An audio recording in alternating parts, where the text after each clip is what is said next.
to be able to feel the fear, like feel the crippling fear and seeing no solution of how it's going to happen, right? Because the how isn't up to us. This is The Deep Dive with Adam Roa. Hello, everyone. Thank you for tuning in to another Deep Dive Live. This is a podcast that is being filmed, video, and also audio that will go out on all the places, Spotify, iTunes, YouTube, all the places. And my guest today is the one and only Blue Cosmic Eagle, who I feel like you all know. You all probably know her, but let me give her an intro, a proper introduction for those of you who may not. Blue is a ceremonialist. She is a medicine woman. She is a chameleon of art. She lives her life through the lens of art and has found a way to blend her spirituality, her devotional prayer, and her play into one of the most profound human meat suits that I have ever come across, because her humanness is a real honor to be around. And I have seen her grow and evolve a lot. We've known each other for many years, and I imagine she could say the same about me. And so it is truly a deep honor for me, Blue, to have you on this podcast and be a part of the Create community. She is one of our premium facilitators. She leads Soulfill Sundays every Sunday, and she's an incredibly talented musician. So all of those to say that the magical, mystical Blue Cosmic Eagle is here and thank you for being here. Ooh, thank you for having me. It's so good to see all of your familiar faces. This is exciting. This is my first. I mean, we did a deep dive podcast a while back, but we haven't. I feel like you've done. What's funny is you were one of the first people to listen to my podcast. Yes, that is true. You used to post like Instagram videos of yourself listening to the podcast while making art, like blasting it in the old Oasis of Venice. You were one of the first like hardcore deep divers for my podcast.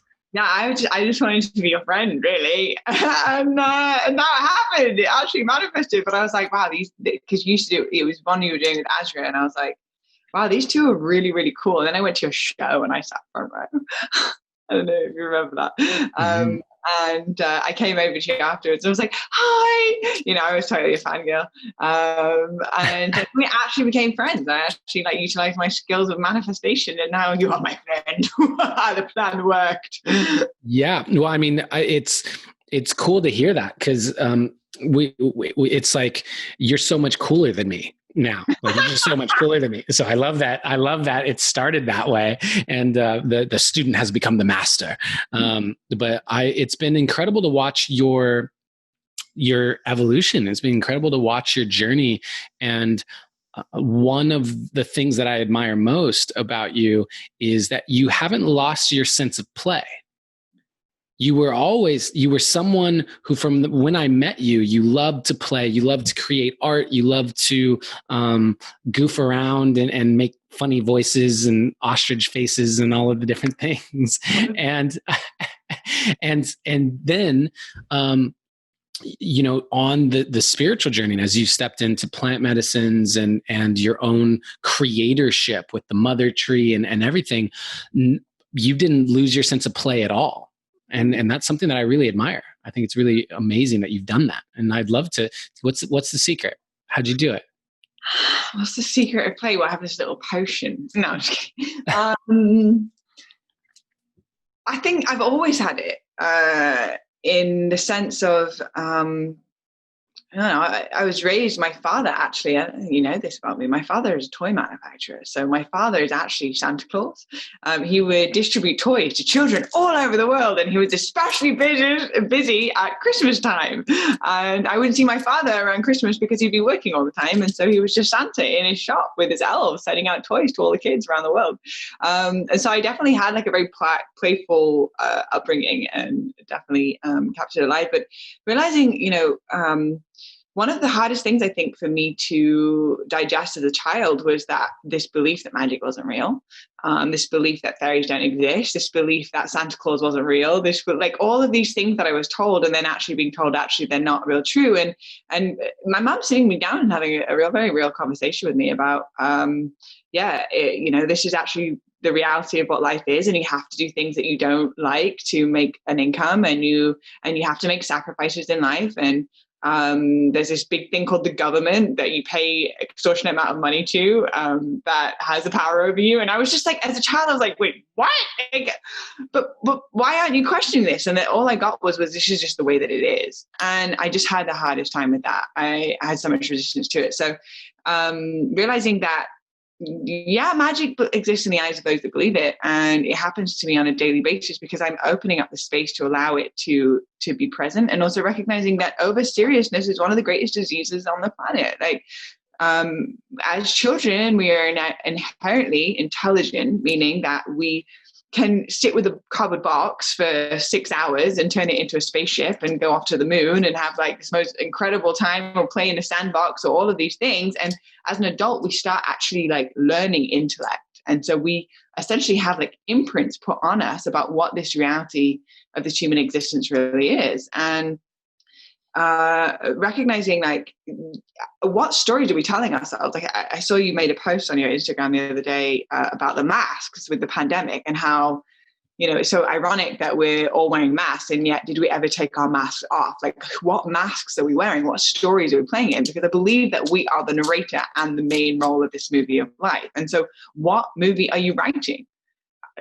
You literally get to write a story. I say this all the time. Ultimately, the actual truth of it is that we're all floating on a massive rock, hurling through space at millions of miles an hour, held into orbit by a huge ball of fire in something called the universe and the Milky Way and the galaxies and all of the things. And yet we are like running from A to B with all this anxiety and this like, you know, so much seriousness. And actually, like, none of us really know what the fuck is going on here.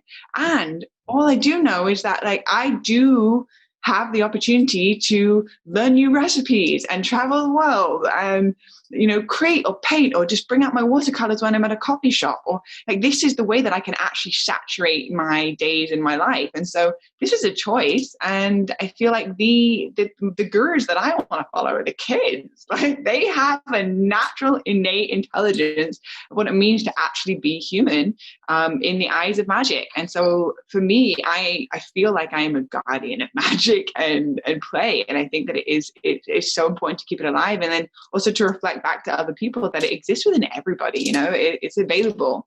And how can we create a new narrative so that we can actually set up our default that it is powerfully playing? And my mantra for a long time was, today I will powerfully play.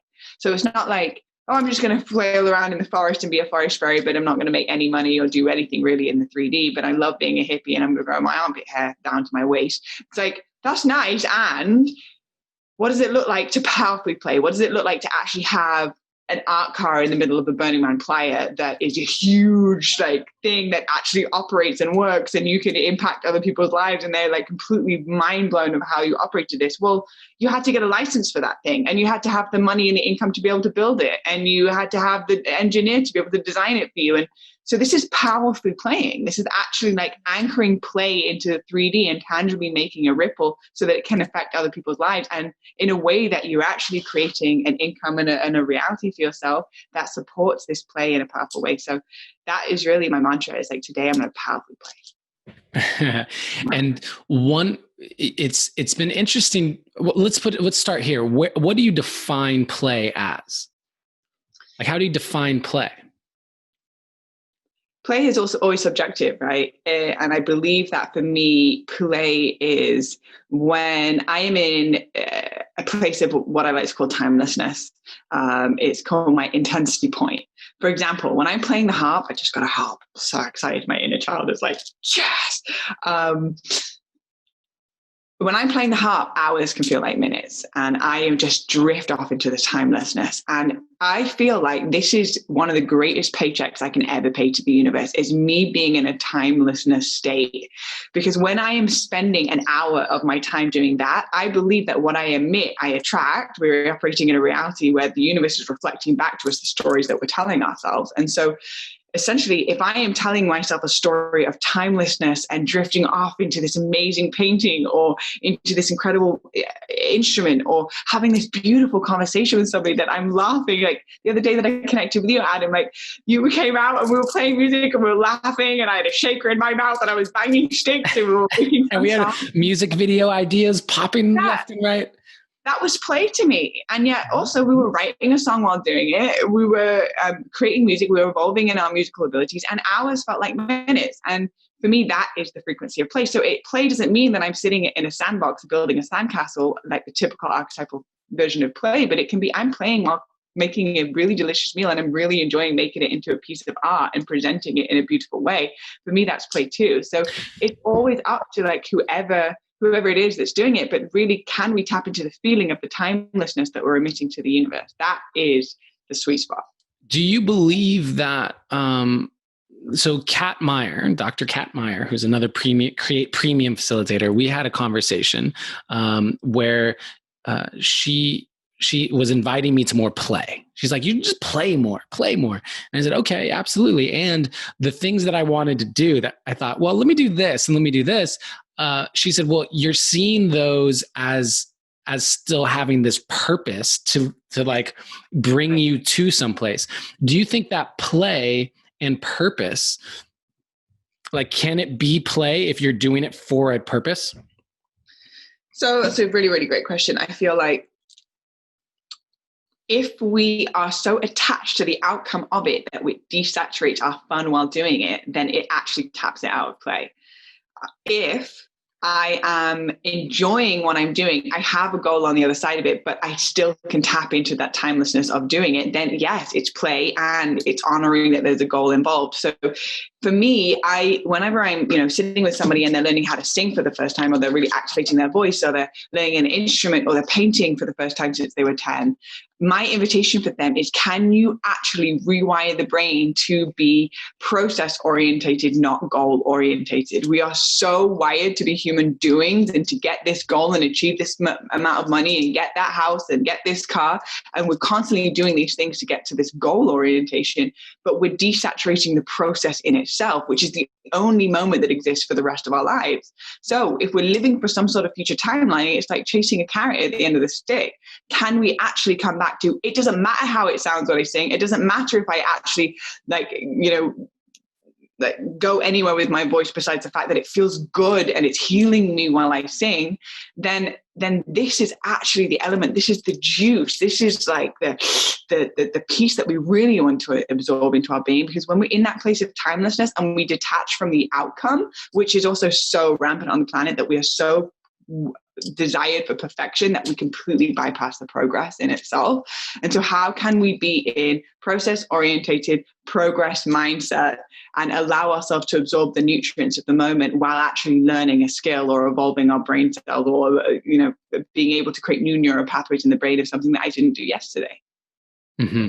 Yeah, I feel for myself, one of the biggest aspects to play is exactly what you said. It may have had a purpose initially, but while you're doing it, you're focused on the purpose. I feel like that is when it pulls me and others out of play. So, for example, I am actively creating music that I plan to release to the world that is more of the like radio ready pop variety. And that is something I'm very excited about to make that music. The more I make it, the more I play guitar, the more I just drum, the more I sing, the more I do all of that, I am am moving towards that purpose that I feel. I am developing a skill that I want in order to do something that I'd like to do. And to use the example of when we were playing our crazy song, was that yesterday, 2 days ago? In that moment, if I'm thinking about, okay, I'm doing this so that I can fulfill my purpose of releasing this music, it takes me out of the moment. And so I feel like it's actually a microcosmic perspective of the journey itself, which is, can we give ourselves the masculine structure to our lives that we desire, how we desire to move through life with some form of structure, while allowing ourselves to get lost in each and every moment into the timelessness of the present as we move along within that. It's like a bowling alley, right? We have the lane that we get to decide. We have the path that we get to decide what we want to walk. And if all we do is continually look at that mountaintop and we don't appreciate what's around us with each and every step. Mm-hmm. Mm-hmm. Yeah, I feel like it's a journey of refinement, and I made a commitment to myself that I was going to start observing. I made a list of all the areas in my life that I was doing things out of obligation, that I felt like I should, that there was something external outside of what my highest excitement was, to you need to do this, or this is what you have to do, or this is what you should do, and realizing that I was showing up like kind of 65% because I wasn't truly in my highest excitement. And I started, and it definitely took years of refinement, of getting to a point where my eventual goal was that every single thing on my calendar was my full fuck yes. So that when I showed up for it, it was on my calendar, it was scheduled. I had a specific time frame of what I was doing it, but because it was coming from my full fuck yes, for example, this call, like I have a call at 3:00. I'm going to do a deep dive with Adam. I'm just going to have a great conversation. There's going to be some really epic people in this space. This is my full fuck yes, my highest excitement. And it had the masculine structure that there was a time frame so other people could show up, that it's going to be for this specific amount of time, and it's on my calendar. And so it's got that masculine structure, it's got that anchoring in the 3D, and within that space we just freestyle and flow, and that's where the magic happens. But because it's coming from my highest excitement and my full fuck yes, then I'm still playing.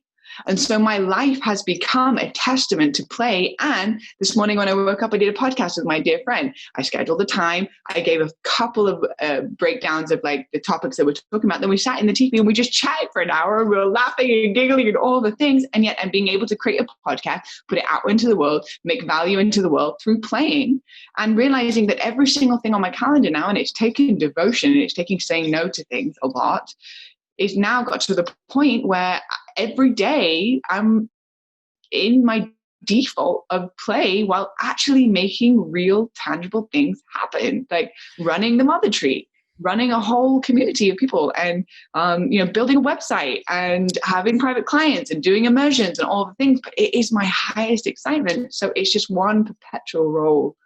And I think it's valuable to also share with people the difficulties of even getting to that place. And because when we speak about like the Mother Tree, for example, I remember when you were in the inquiry of whether to take that on. And then I remember when you did, and I remember a couple months later when you're like, nope, like this is not it. You had shifted into a space where everything you're saying right now wasn't what your life looked like. It was something that was really stressing you out. There was something, and I can relate to that very, very much. And I think it's interesting for me because literally I was just saying, I'm here, my mom's in the other room, I'm in this house and visiting. And I said, just before this podcast, I said, wow, how interesting, how much like I've been on calls and this and that and doing my thing, recording podcasts, all this stuff all day long. And I can feel myself hitting that place of, okay, something wants to shift. Something wants to shift.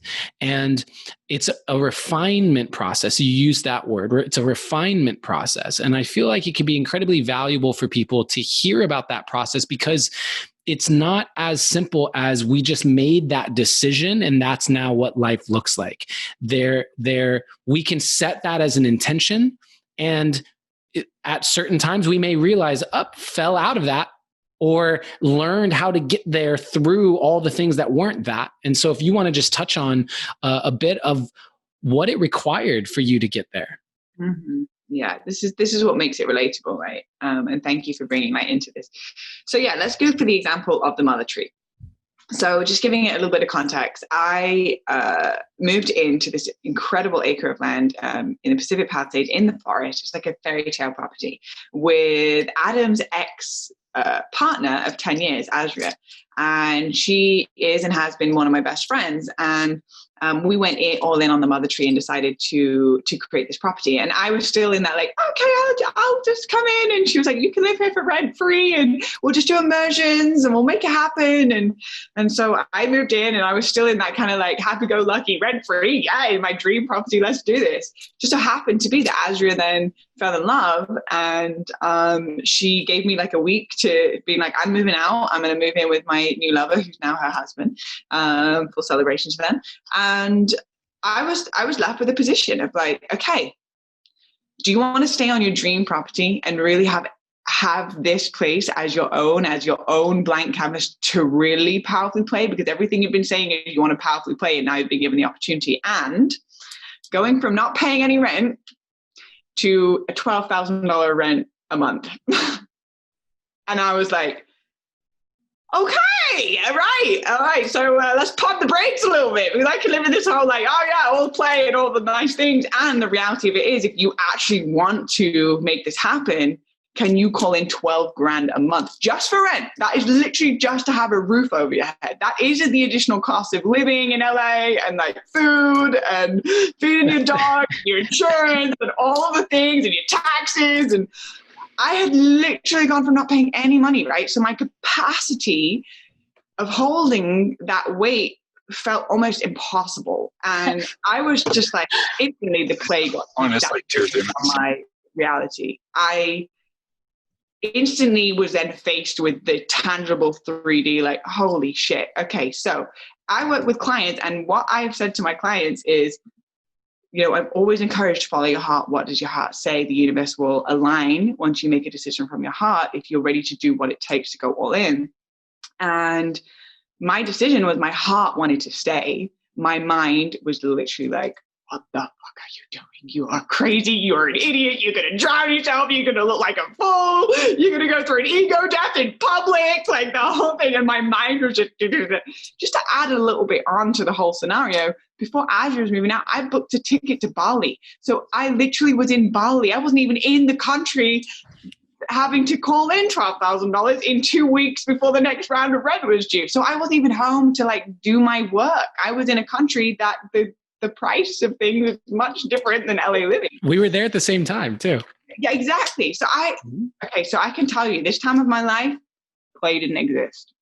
Literally all I did was wake up at 5 a.m. with anxiety. And I was like, and I remember I was on the fence. I was like, do I take it? Do I not take it? My heart is saying yes. My mind is telling me I'm an idiot. And like all of these things were going back and forth. And I remember I sat with a tarot deck. I had like $400 in my account, by the way, at this point. So that's relatable to someone across the board. Like really just my relationship with finance is just like, meh. Because I had to go lucky play kind of vibe. Kind of naive, for sure naive at the time. And I remember sitting with this tarot deck. I felt nauseous every day because I was like, I want to do it. I don't know. And I sat with this tarot deck and I said, okay, I'm creating a lot of suffering because of my indecisiveness. So I am going to pull a card, and the card that I get is going to be the card that is going to guide me of what my decision is. And at the time I had like a whole head of baby alpaca white dreadlocks, like crazy hairstyle. And it was epic. I pulled a card, and I remember I was like, okay, I'm going to turn this over, and this is literally my fate of the choice that I'm going to make. And I turned it over, and it was an old man with white dreads down to his waist, looked identical to me, but in old man form. And the words on the card, that's all it said was, hold the space.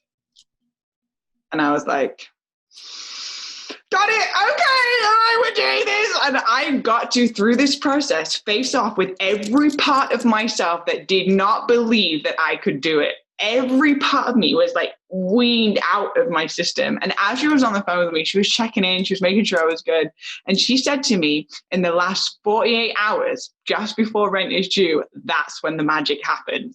You can imagine, right? I'm just taking on this thing. I'm not even on the property. I'm paying for a month and I'm not even going to be there, right? I'm in Bali for a month. So I'm going to pay 12 grand for a property just so I can stand, so I can get back and then come up with the next month's rent. So it was like, it was a real process. And I remember waking up in the morning and I just felt like there was no play in my reality. I felt sick. I didn't want to play. I didn't want to have joy. I just literally was like, I got to do whatever it takes to make this happen. And, I remember I was reading a book called Awakening Shakti. I don't have it on the bookshelf right now, but and it talked about the Hindu goddess Lakshmi. Have anybody heard of the Hindu goddess Lakshmi?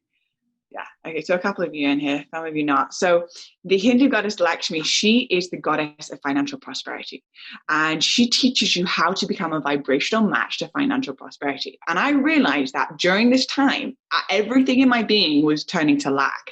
I need to save as much as I can so that I can pay this next month's rent. I need to not eat out anymore. I literally became the opposite of the frequency of abundance because I was so scared that it was going to run out. So what actually Lakshmi taught me was, can I be in the frequency of abundance in every single thing that I do? So for example, go and get food and tip exponentially well.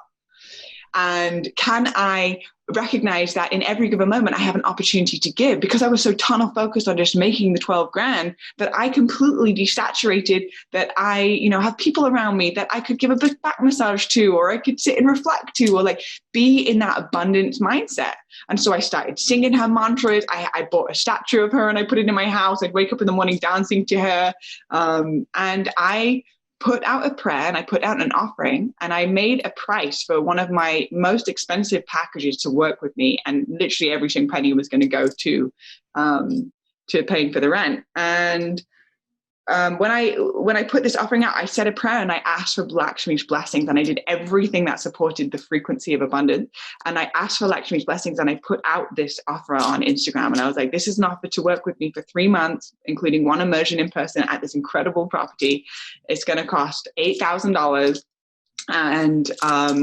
And I put it out, and I didn't put the price, but I put, reach out to me and email me. And I literally just said a prayer, and I said, may this be an opportunity for me to be in full devotion, make all of this money come to me and allow me to be a funnel and a testament for what devotion actually looks like, to call in the most money I've ever called in such a short period of time and not touch a penny of it.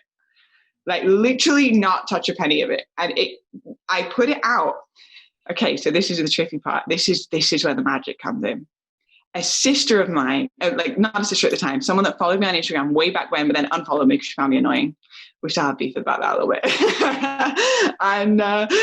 And she woke up in the middle of the night and went, I gotta reach out to that English girl with those white dreads. Like I just had this urge, woke up in the middle of the night in Amsterdam. She went on my Instagram page. She saw that I had an offering. She was not calling in coaching work at all. She reached out to me. I jumped on a call with her. I told her the price. She was like, all right, I'm in. How can I send you the money?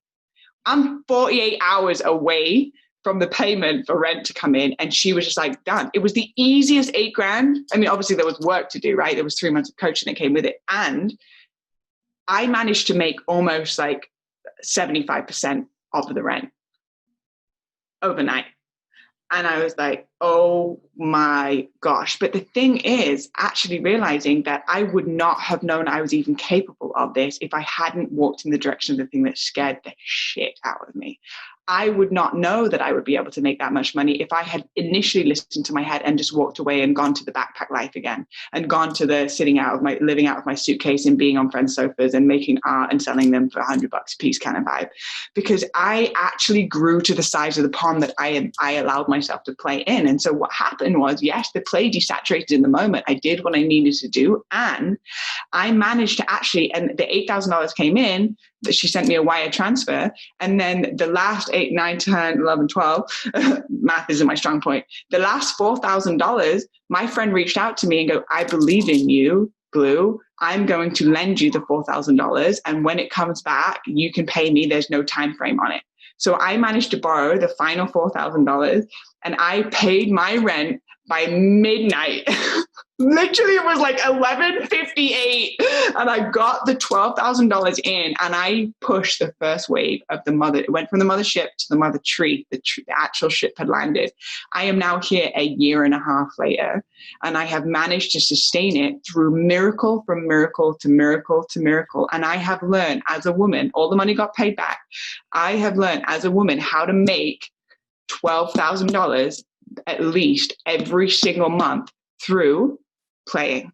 And this is actually when the two worlds combine, but it's a mixture of a lot of trust, going in the direction of a thing that scares you so much, recognizing it will set you free, then facing off with every single program that thinks that you can't do it, or thinks that it is impossible, or believes that it's not even a thing and that you're completely crazy, and then blowing your own mind with recognizing that giving is receiving. And so Lakshmi is always an invitation of how you give is how you receive. That's the reality that you set up for yourself.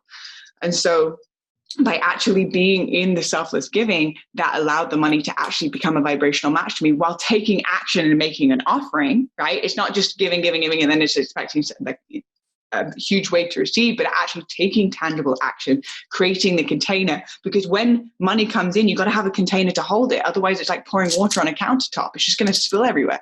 You've got to have a container that's going to hold the income, and then recognizing, and it's in devotion to something great. Then I didn't touch a penny of that. In fact, for a year, I didn't touch a penny of the money that I made. I made more money that year than I've ever made in my life, and I did not touch a penny of it.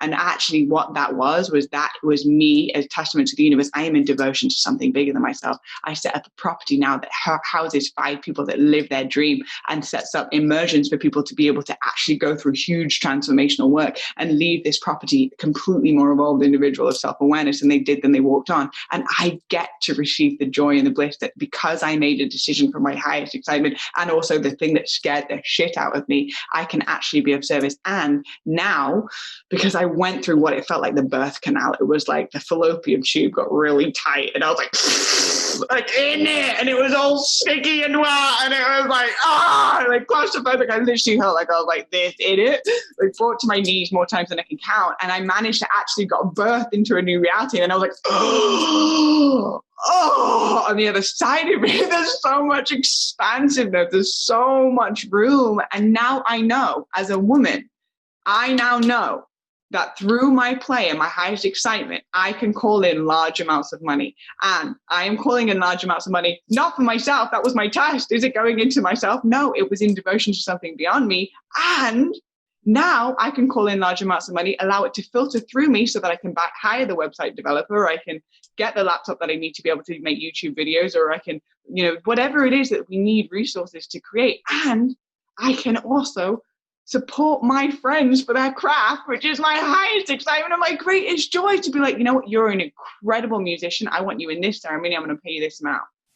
That is the greatest feeling for me. So yeah, the play is still alive. There was definitely no play while I was in the birth canal. It was just very claustrophobic and sticky and scary. And on the other side of it, really, ultimately, the structure actually created my freedom.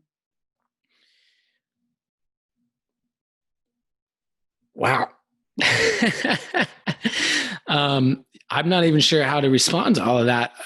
Thank you for sharing that. There's so much, me personally. So you know my journey around money, and I feel like I have a lot that I could share, but I don't actually feel like this is the space. Maybe on a future roundtable or something, I'll get into my journey with money. One of the things though that I feel is so valuable for this conversation for people is a couple pieces. One, this saying yes to what scares you, saying yes to the thing that you're like, I don't know if I can do it. That is the thing that puts you into the dojo to receive the curriculum, to release all the reasons why you doubt you could do it anyway. So if you're thinking to yourself, I don't know how I'm going to do that. I don't know how I'm going to pay for this. I don't know how I'm going to whatever.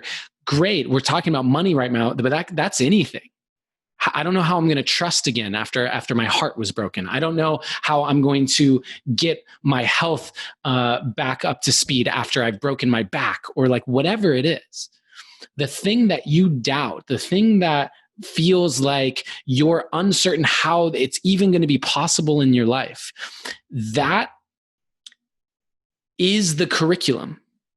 You can't actually figure out how you're going to do it until you say yes to do it. It's a necessary part. That first step is the part of you that says, I can figure this out. Not that I necessarily know how it's going to happen, but what I do know is that I can figure it out. And that piece for me is something that I really want to land for each and every person listening to this and watching this, is that I think there's a misconception sometimes that all of the people you look up to, like Blue, will have that shit figured out before making the decision. And truly, every single person I know who's done anything where I go, that's amazing. How did you do that? How did you come up with that idea? How did you create that thing? They didn't know they could do it before they said yes to doing it. They learned how to do it. They learned that they could. They overcame their insecurities and their doubts along the way. And that is a key piece that hopefully has landed for people today from your share and from what I'm saying right now, because the knowing that you can do it, like the true knowing that you can do it, there's a difference between knowing that you can and knowing that you did. The experiential wisdom, the experience itself is the piece that shifts it all. And that doesn't happen until you say yes. So for each and every one of you that has something on your heart, something that you want to create, something that you envision for your life that you're not certain of, great. That means you're exactly where you're supposed to be before starting that journey. You're supposed to be in the space of not knowing how, not knowing if or when, and knowing that you can and feeling the desire to do it. So that's a big takeaway for me. So if you're familiar with tarot, you'll know that there's the fool in the tarot, and the image of the fool typically is depicted as this guy and is kind of leaping off the edge of a cliff, right? And he's just like, and he's got like kind of like a happy smile on his face, but he's like clearly like leaping off a cliff, right? Most people are like, you probably don't want to do that, you're gonna kill yourself, and he's like, and actually the Fool is one of the most powerful tarot cards in the deck, because the Fool recognizes the big cosmic joke of what we're actually playing in and keeps leaping off the edge over and over and over again, learning actually he flies on the other side of it, learning that when you leap off the edge you get caught by a feather bed, and he's so foolish to actually continue to keep finding his edge and transcending it.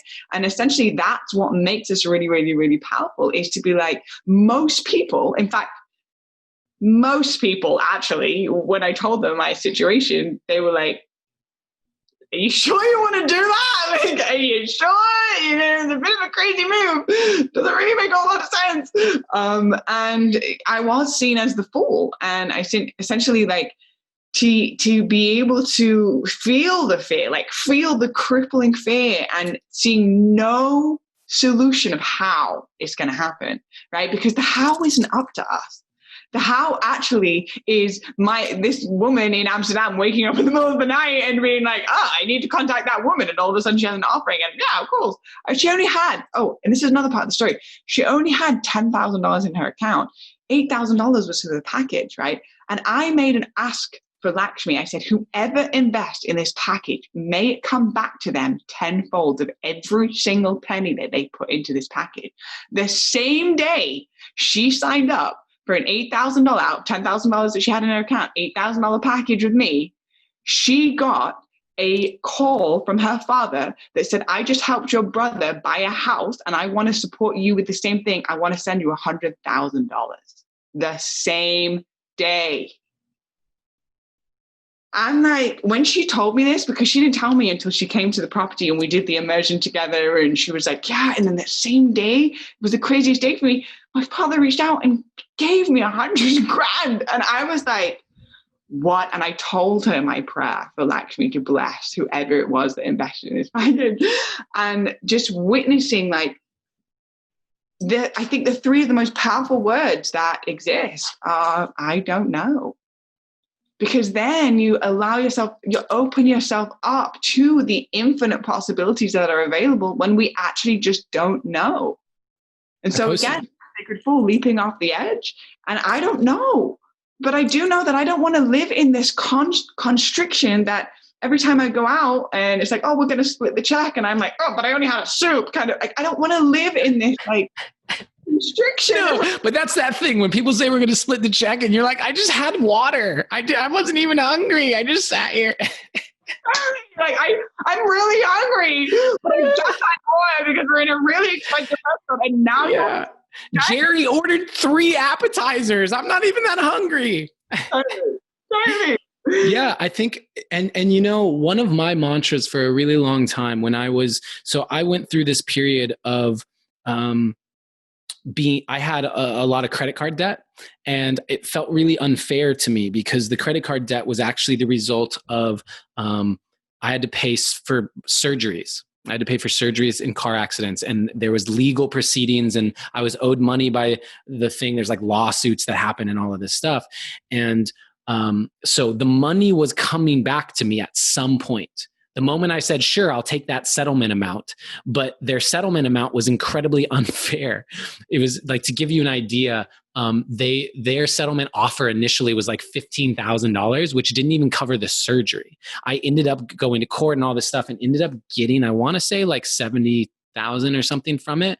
But so to give you an idea of how unfair it felt, they were offering 15. I ultimately ended up getting 70, but to be sitting there and having had to put the surgery, 2 of them, on my credit card, and then be carrying around all of this debt for so long and feeling like I was making enough money. This was when Azri and I moved down to Encinitas. We moved into a home that was far more expensive than we'd ever paid and had no idea how to pay for it. And it was a similar thing. Like, how are we going to do this? I don't know. We'll figure it out. And needing to create the income every single month to do it. And feeling like, wow, I'm making more money than I've ever made, living in a more beautiful home than I've ever lived in, ocean view, all of these things. And here I am feeling a bit like a fraud because I can't pay off my credit card. I can't pay it off. And here I am resenting it because I didn't even like spend money on a bunch of stuff. This is something that I felt very much in my victim around. And I remember a distinct point where I said, I feel like the energy of giving and receiving is actually the same, right? Like it's every time you give, something receives. Like there's an equal karmic exchange that happens in this process. And since I don't know how to receive more, I'm going to give more. And I'm going to trust that somehow that's going to work out, even if it's an experiment. And I remember sitting there and I saw a Facebook post from a friend who'd had her car broken into, and it had all of her stuff in it. And she'd had her journals stolen. She'd had her surfboard stolen. She'd had all of this stuff stolen, her mirror. And she was in a tough financial spot. And she's like, I don't even know. And thing she was most upset about was the journal being taken. And I remember sitting there with my own scarcity conversation going, and I said, wow, that's not me. At least that's not my situation. And here I am in this beautiful home worried about money. And I sent her $300 without speaking to her or anything. Just I sent it to her on Facebook. And I had just learned you could send money on Facebook. So I just sent her $300, $333, I think, without asking her, without doing it, and sending it. And I said to myself, I just trust. I fully trust that this sort of mindset of giving, this sort of mindset of over giving will come back in some way. And I feel that you said a very similar thing. And so for anyone who's in that space of really feeling tight and constricted around finances or anything else in your life, how can you give more of that thing? How can you give more of that thing? Because what that does, it's not some trick. You don't give it because you're expecting it to come back, by the way.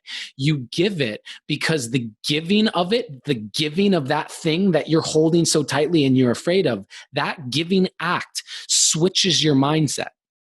It has to. In order for you to give with no attachments of money that you feel scarce around, you have to switch your mindset to even be able to do it. And that shift in mindset is going to be worth more than anything that amount of money that you are scared to give, that half of the check that you don't want to pick up or whatever.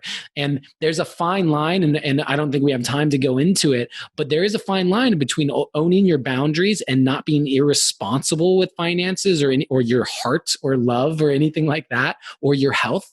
And I know that for myself, shifting into how can I give? How can I give the very thing that I'm so afraid of giving was a huge part of my journey. And I can't even directly tie it into, well, this happened and this happened, but I can see all of the different shifts that happened over time to the point where now this community literally exists because of that original action. Like the abundance that has been bestowed upon me, it has been bestowed upon me, in my opinion, because I continue to have that mindset of how do I give? This community exists from a space of how do I create a community online for people during COVID without thinking, how do I make a bunch of money? How do I come up with a great business idea? The Art of Choosing Love, the YouTube show, exists because I said, this is what people need to see, is the reality of what it looks like to go through a breakup and try and figure shit out and to heal from sexual abuse and all of that stuff. That's what people need to see, and they need to see it real and raw and artistically. So let's make that.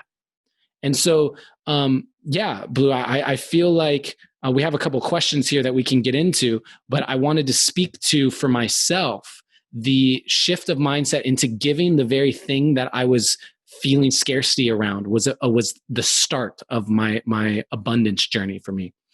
100%. And giving, right? It doesn't even need to look like it's in money form. It can be. And that's an amazing way to liberate, some sort of conversations that we have around money. And, when the pandemic's over and you're going over to your friend's house, like, it's the mindset of going, I'm going to stop by the grocery store, I'm going to pick up a watermelon. When I get to my friend's house, I'm going to slice it up and I'm going to present it to them. Like, well, it costs like a couple bucks, right, to buy a watermelon, but it's the mindset that I'm going to go pick this up. Or it's even just walking to your friend's house and seeing a beautiful flower and being like, oh, that's beautiful. Obviously ask permission if you from the flower that you can pick it, ask for permission. And then if you get the yes from the flower, and then you pick the flower and bring the flower to the friend's house and be like, I saw this and I thought of you on the way over here. Now what that does is that sends a ripple from that friend's heart that goes, thank you. Oh, that person now feels seen, loved, supported, held, and acknowledged. And you feel joy that you gifted your friend that thing. It costs nothing. And yet you just admitted to the universe the frequency of abundance, right? Imagine, like, to create a masterpiece is a byproduct of many, many, many, many small decisions made from love. If your mind starts wiring to the thought of how can I enhance this person's experience, whether for me, it's like I do G-key readings. I could literally just go to someone's house and do a quick summary of their G-keys, not ask for anything in return, but purely from the joy that it illuminates them and it makes them feel really good about themselves. Great, that's giving. And so there's many, many, many different ways to give, but the invitation is how can we create the default that we're thinking beyond our own human experience and actually into how can I enhance the people's lives around me? Sometimes that's just listening, sometimes that's just reflecting. Sometimes that's just letting me, being a safe space for somebody to unravel in. So Sydney asks a question, any advice on how to move into the feeling of trust out of the fear before you see the how? Because the frequency of fear is contradictory to what we actually want to attract. I like to turn it on its head of like, there's this, I'm sure you've heard of it, this phrase that goes, believing, seeing is believing, right? Like, I'll see it and then I'll believe it. Okay, well, I like to shift that on its head and be like, believing is seeing. Can you actually believe in the core of your being that you get to have this thing in life? whatever that looks like. And for every single person, it's different. However, I really want to strengthen the muscle of imagination. And that's why I say, again, like our children are inherently like very wise individuals. They're the mini gurus because their imagination is beyond the beyond. And so even going, okay, I live in a 1-bedroom apartment. I got $600 in my account. I got my rent next month. My reality currently doesn't say that, I can call in 22 grand next month, or I don't even have a how. And yet I would really like to do X, Y, and Z.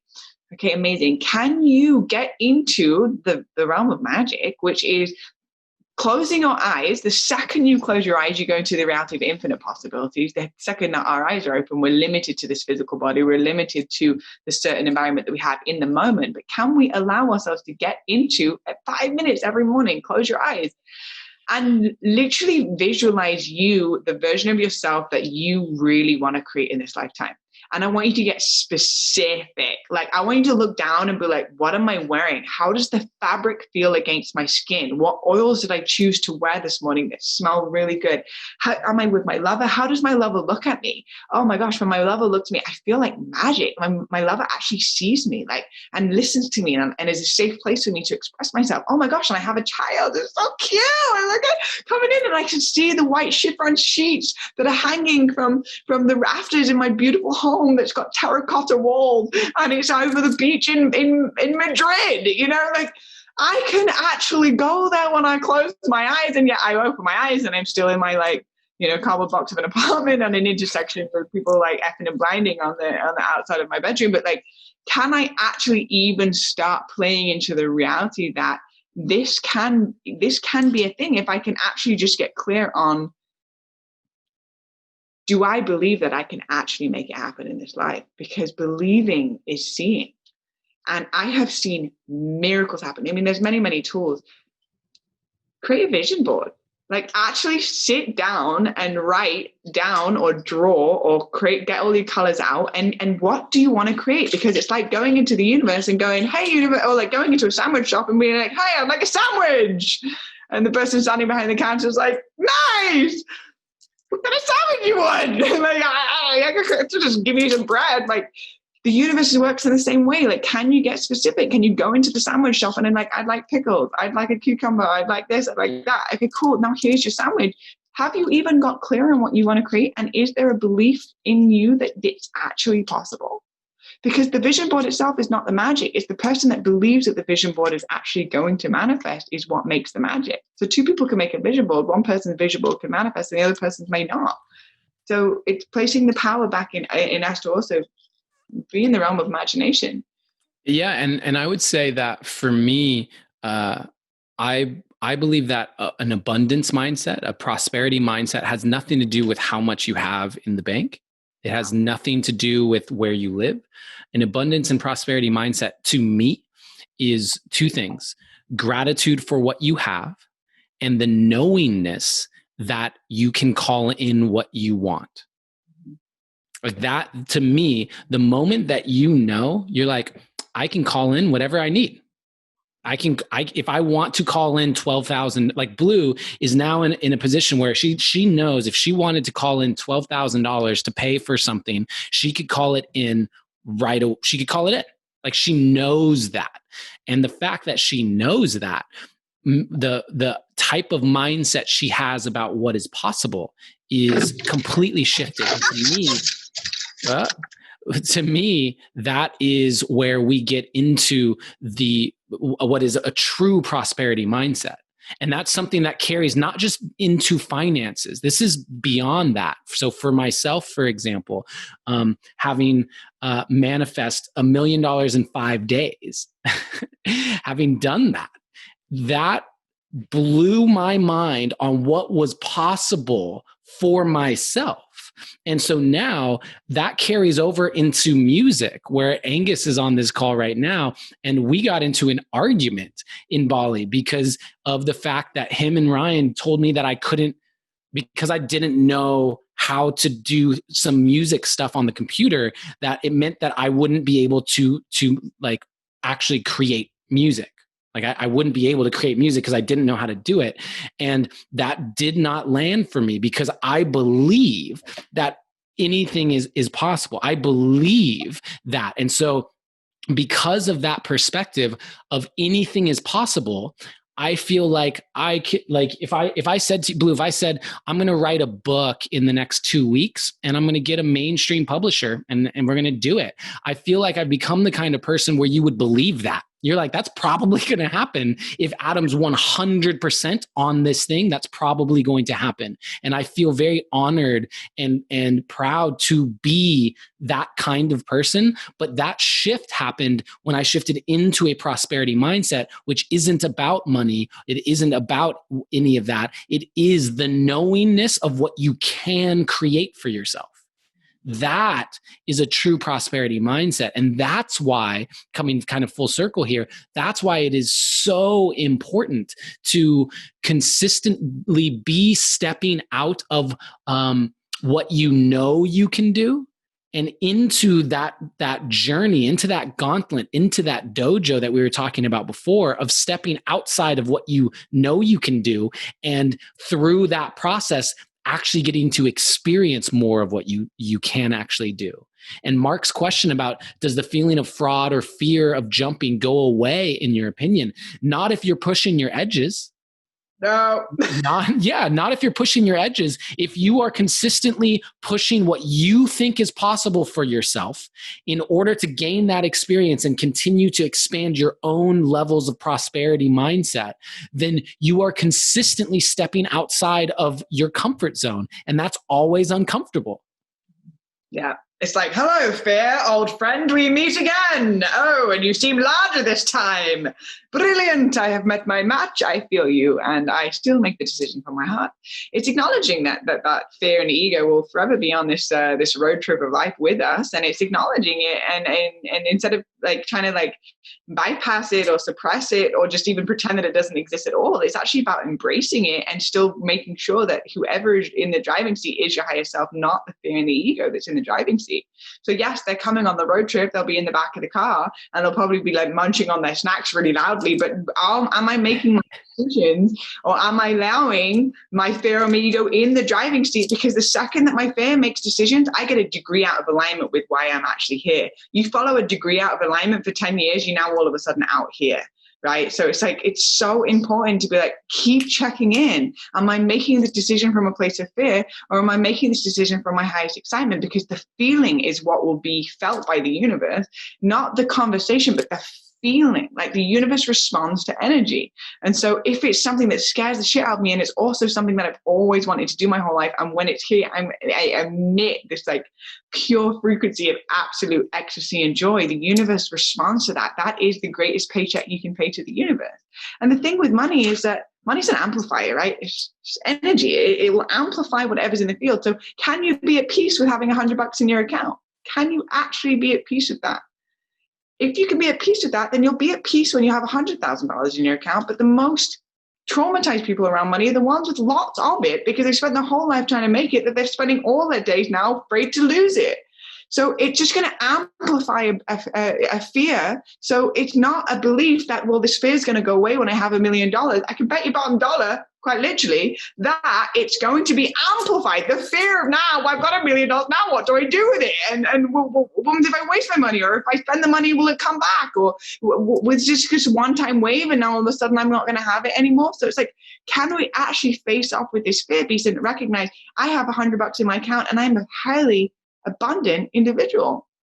I have a roof over my head, and I have food in my fridge, and I have love in my heart, and I care about my kids, and I play with them, and I get on their level when they speak to me. And it's like, can I be in the frequency of abundance and then allow from that place the universe to respond to that energy? Mm-hmm. I agree with everything you just said, and I'm so glad that we had the opportunity to explore what we did here, from play to prosperity. That's what we're going to call it, from play to prosperity. That'll be the name of this podcast. And Kaimana, that question, how did you navigate your experience when you made $1 million? I'm going to make Saturday's roundtable about money. That'll be the topic. How about that? So we'll do Saturday's roundtable around money, and I'll go into my experience around it, because it is a journey. But to give you an idea, I literally had all the money sit in an account that I didn't touch for 3 months. I didn't touch it, not a single cent of it. I didn't touch it. And I would meditate every single day, and I would journal, and I would just pay attention to what was happening, because it's an amplifier, like Blue was talking about. It is an amplifier of the energy that you're carrying. And so I felt it was very important for me to sit and learn what was happening to me and through me and around me as a result of that much amplification. Like that much amplification was so drastic and sudden that there was a lot that shifted. The way people looked at me shifted. The energetic tugs that happened from people shifted. My own expectations shifted. Blue and I had a bit of a little bit of a rub around something, because in my mind, because money had gotten involved, there was suddenly a different thing. And so learning just how every bit of my being was being impacted by that was the first thing that I did, was just sit in that. And so, I'll share that on the roundtable. Blue, thank you for being here.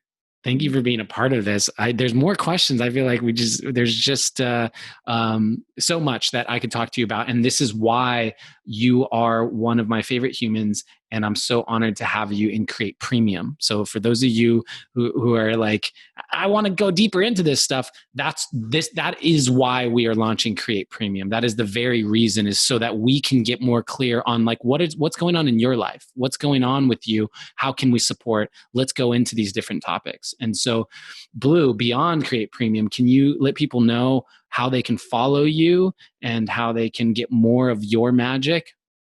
So if you want to follow me on Instagram, I like posting stories. It is Blue Cosmic Eagle, BLU, no E, Cosmic, like that's pretty self-explanatory, Eagle, which is like, the bird. And that's me on Instagram. Yeah. And I have a podcast, and I talk about all these things.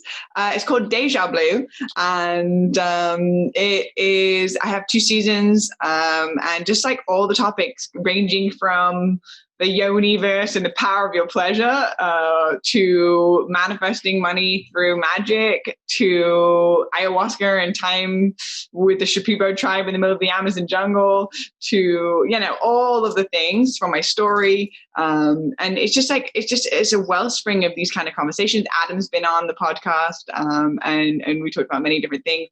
And I just feel like it's in a beautiful place that you can go and just receive it while you're driving in the car, or, you're at home and you're cleaning your bedroom. Just pop on a podcast and just be able to douse in the frequency of magic. That is the place to go. That is available on Spotify, on Apple Podcasts.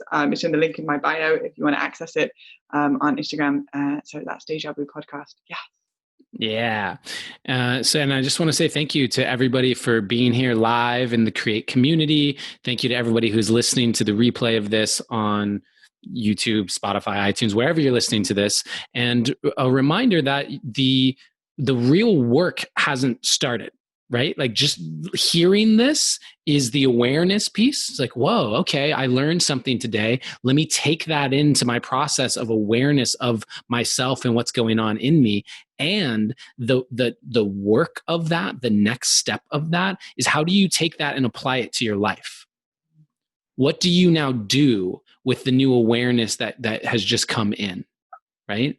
That is the next step. You just heard about how Blue and myself moved through some of our scarcity, how we've started to really shift into play and prosperity. Amazing. How are you going to do that? What are the different choices that you get to make immediately? Because every step, every choice you make from scarcity and fear is taking you further out of alignment of that prosperity that you desire.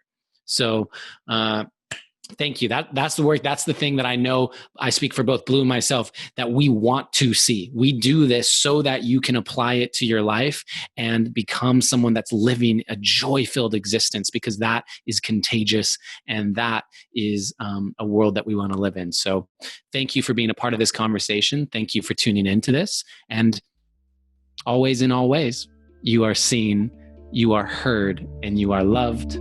Have a really great day, everybody.